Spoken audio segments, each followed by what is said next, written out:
Yakın balık aka. Kesin avlodimizdan qo'ygan baliq. Mashina saqlab kelyapmiz, xudo xolasa. o'zi ham qanotlari ham juda chiroyli ekan. Mana necha kiloli baliq shu hozir? Bu hozir 3 kilo, 4 kilo. Bu qancha ikra qo'yadi bitta qo'yishda? Bitta qo'ygan 2 million dollar ikra qo'yadi. 2 million ha? 2 million dollar. O, qarang. 2 million. Bebaho ekanda. Shu bebaho baliqni sotsangiz, biz Andijonga olib borib bir ko'lga tashlamoqchi edik. Lekin nasib qilsa-ku. Lekin bu baliqni bizni avlodlarimizda qolgan baliqlar buni sotamiz-ku. Narxi bebaho. O'rtacha. 500 dollar bersam sotasizmi? 500 ga sotmaysizmi? 1 million 1000 dollar bersam-chi.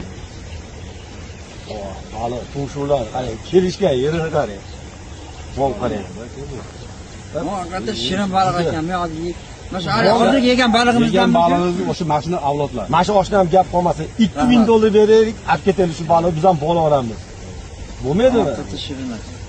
Bu baliqning bahosi yo'q. Ko'zini qara, ko'zini.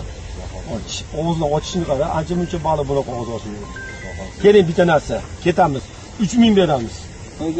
3000 ga ham bermaysiz. 4000 bor baraka. Ketaveraylik mol olmasdan. Bu bolasidan berasiz bo'lmasa, urug'laridan. Hop, oxiri bitta so'rab qo'ydi bering. 5000 dollarga berasizmi? Bering 5000 ga.